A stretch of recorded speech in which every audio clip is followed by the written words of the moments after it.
C'est le chapiteau de la Cité de l'Union africaine qui a été choisi pour contenir ce nombre impressionnant de députés nationaux et personnalités politiques qui ont répondu favorablement à l'appel du président de la République pour la composition de l'Union sacrée de la nation. Ils étaient à 309, ces élus du peuple rassemblés ce dimanche dans ce cadre féerique de la Cité de l'Union africaine à l'invitation du chef de l'État. Lors de son entrée, le garant de la nation a eu droit à une standing ovation.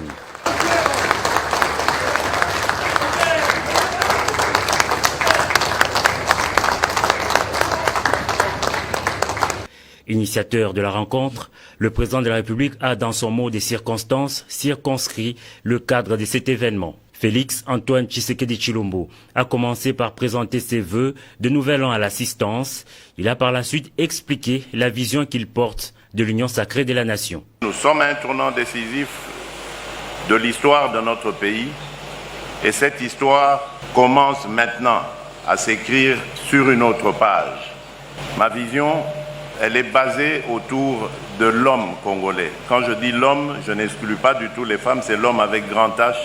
On a beau crier aux envahisseurs, aux colonisateurs, aux impérialistes, à tout ce qu'on veut, mais nous devons reconnaître que ceux qui leur ouvrent la porte à cette prédation, à notre affaiblissement, c'est nous-mêmes.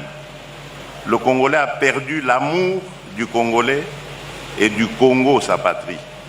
Aujourd'hui, il y a quelqu'un à la tête de votre pays qui est prêt à vous écouter, qui croit en vous, qui croit en vos aptitudes. Quant aux députés nationaux FCC qui ont accepté d'adhérer à la nouvelle gouvernance du pays, le garant de la nation les a rassurés.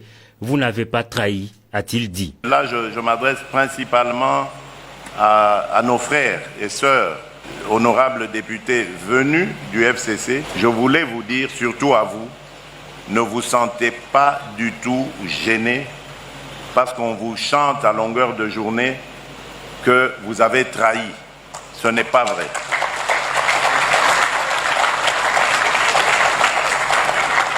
Au contraire, soyez fiers de vous parce que vos familles,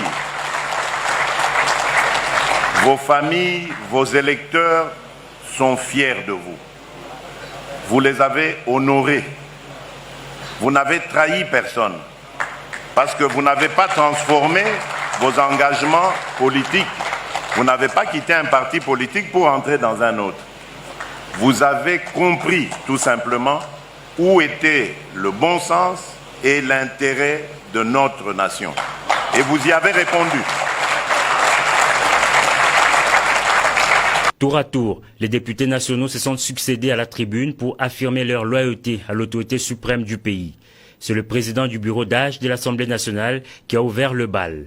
Ensuite, ont défilé les représentants des partis et regroupements politiques, toutes tendances confondues.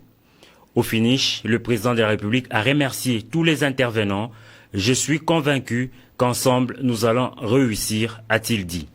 Il faut rappeler que cette rencontre, la première du genre avec les députés nationaux désormais membres de l'Union sacrée, se tient à quelques heures de la convocation à l'Assemblée nationale d'une session extraordinaire aux grands enjeux.